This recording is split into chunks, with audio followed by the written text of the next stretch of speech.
Viewers, welcome to Egon learning. ഞാൻ നിങ്ങളുടെ സ്വന്തം രചന മിസ്. അപ്പം മക്കളെ, നിങ്ങൾ തംബ്നെയിൽ കണ്ടതുപോലെ തന്നെ നമ്മളൊരു കഥാപാത്ര നിരൂപണം എങ്ങനെയാണ് എഴുതുക എന്നുള്ളതാണ് പഠിക്കുന്നത്. നമുക്കറിയാം, നമ്മുടെ എക്സാമിൽ എന്തായാലും ഒഴിച്ചുകൂടാൻ പറ്റാത്ത ഒരു ചോദ്യം തന്നെയാണ് അല്ലെ കഥാപാത്ര നിരൂപണം. അപ്പം നമ്മുടെ ആ വാഴവെട്ട് എന്ന് പറയുന്ന കഥാപാത്രത്തിൽ നമുക്ക് ഒരുപാട് കഥാപാത്രങ്ങളുണ്ട്.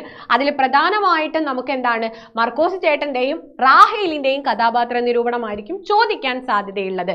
അപ്പം നമ്മൾ എങ്ങനെ എഴുതും എന്ന് അറിയുന്നതിന് മുന്നേ ആദ്യമായിട്ടാണ് ചാനൽ കാണുന്നതെങ്കിൽ സബ്സ്ക്രൈബ് ചെയ്യുക, ലൈക്ക് ചെയ്യുക, അതുപോലെ തന്നെ വീഡിയോ നിങ്ങൾ മാക്സിമം നിങ്ങളുടെ ഫ്രണ്ട്സിലേക്ക് ഷെയർ ചെയ്ത് കൊടുക്കുക.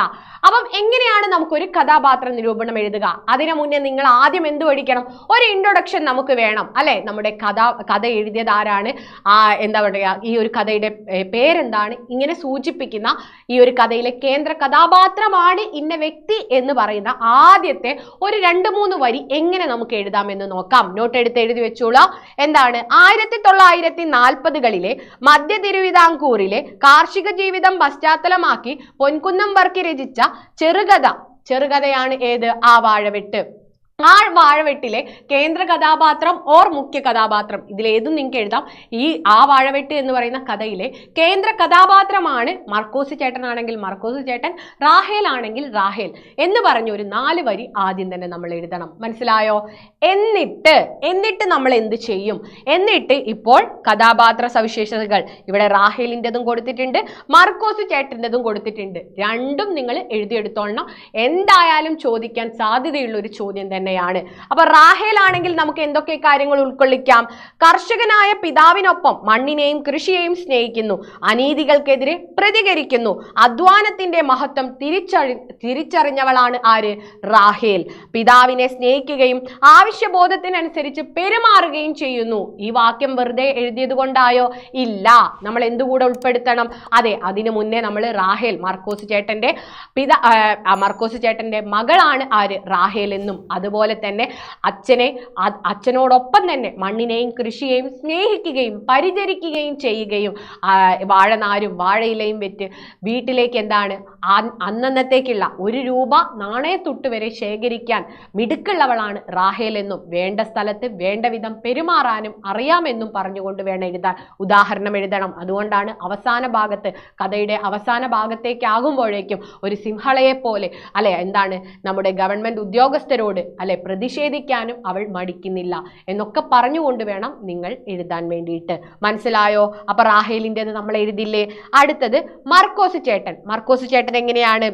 ആദ്യം കേന്ദ്ര കഥാപാത്രം വരെ നമ്മൾ എഴുതിയല്ലോ. അതിനുശേഷം നമുക്ക് എങ്ങനെ എഴുതാം? മണ്ണിനെ അറിഞ്ഞ് കൃഷി ചെയ്ത കർഷകൻ. വെറുതെ പറഞ്ഞാൽ മതിയോ? പോരാ.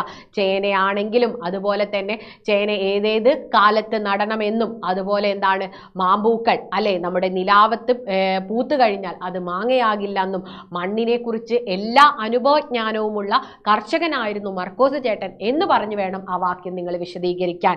പിന്നെ എന്താണ്? മികച്ച കുടുംബനാഥൻ. അതാണ് കുടുംബത്തിന് വേണ്ടി രാവന്തിയോളം പണിയെടുക്കാൻ ഒരു മടിയുമില്ലാത്ത വ്യക്തിയാണ് ആര്? മർക്കോസ് ചേട്ടൻ. കൃഷിയെക്കുറിച്ച് പാരമ്പര്യമായി ലഭിച്ച അറിവുള്ള ആൾ.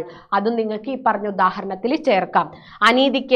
അനീതിക്കെതിരെ ശബ്ദമുയർത്തി. അതുകൊണ്ടാണ് വാഴകൾക്ക്, രോഗമുള്ള വാഴകൾ വെട്ടിയാൽ പോരെ അല്ലെ, രോഗമില്ലാത്തതിനെ നമ്മൾ എന്തിനാണ് വെട്ടിക്കളയേണ്ടത്? അതുപോലെ തന്നെ രോഗം വന്നാൽ അതിനെ ശുശ്രൂഷിക്കുകയാണ് വേണ്ടത്, അല്ലാതെ എല്ലാം വെട്ടിക്കളയുകയല്ല.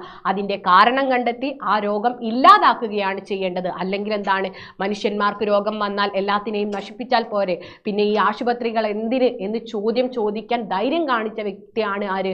മർക്കോസ് ചേട്ടൻ എന്ന് പറഞ്ഞ് അതും വിശദീകരിച്ചോളണം. പിന്നീട് എന്താണ്? അതെ, പ്രതികൂല സാഹചര്യത്തിലും കൃഷിയെ നെഞ്ചോട് ചേർത്തു. അതായത് വെട്ടി വീഴ്ത്തേണ്ട സാഹചര്യത്തിൽ പോലും അല്ലെ, അവർ വെട്ടിയാൽ പണം പോകുമെന്നറിയാം, എന്നിട്ടും എന്താണ് കൃഷിയെ വെട്ടിക്കളയാൻ പറ്റാതെ തൻ്റെ മക്കളുടെ കഴുത്തറക്കുന്നത് പോലെയുള്ള വേദന സഹിച്ചുകൊണ്ടാണ് മർക്കോസ് ചേട്ടൻ നിന്നത്.